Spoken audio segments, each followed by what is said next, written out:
আমার নতুন উপন্যাসের একটা চরিত্রের অংশ অনেকদিন ধরে শেষ করব করব করে কিছুতেই যেন শেষ করতে পারছিলাম না। চরিত্রটা আমার ভীষণ প্রিয়। হাসি খুশি চরিত্রটি যতক্ষণ ছিল সবাইকে ভালোবাসার বন্ধনে বাঁধতে চেষ্টা করছিল। তাই চরিত্রটার ওপর কেমন যেন একটা মায়া পড়ে গেছে। ইচ্ছে করেই চরিত্রটাকে ছুটি দিতে চাইছিলাম না। যতটা পারি গল্পের পরিণতির দিকে এগিয়ে নিয়ে যাওয়ার চেষ্টা করছিলাম। কিন্তু একটা সময় দেখলাম আমার প্রিয় চরিত্রটি ধীরে ধীরে সবার সাথে বিরোধে জড়িয়ে পড়ছে। তার পছন্দ অপছন্দ বলে আর কিছুই থাকতে নেই।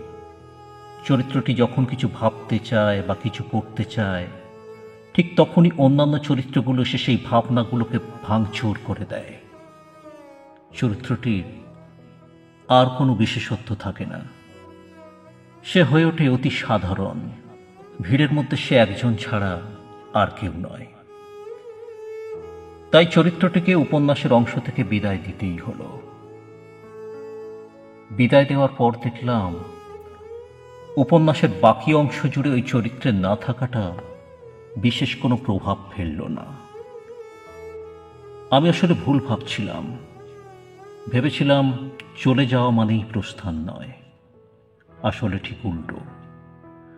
সবাই যেমন করে নিজেদের জীবন নিয়ে মেতে থাকে তেমনই থেকে যায়। উপন্যাস পড়ার সময় যতক্ষণ ওই মানুষটার অংশ থাকবে ততটুকু সময় সে থেকে যাবে মনের মধ্যে।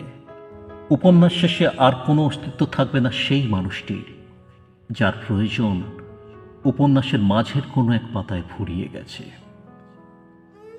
উপন্যাস পড়ার পর উপন্যাসের নায়ক নায়িকা আর শেষ পর্যন্ত টিকে থাকা চরিত্রগুলোকেই মানুষ মনে রাখে। মাঝপথে হারিয়ে যাওয়া চরিত্রগুলোর জন্য কারো মনে কোনো জায়গা থাকে না। আমাদের জীবনটাই একটা উপন্যাস। একের পর এক চরিত্র আসে, চলে যায়, কেউ থেকে যায়। এমনি কিছু চরিত্র হারিয়ে যায় নীরবে কারো কারো জীবন থেকে। এই নীরবতা এতটাই নীরব যে কেউ চলে যাওয়ার পর কোনো শব্দ শুনতে পাওয়া যায় না। চলে যায় নীরবে, ভীষণ নীরবে।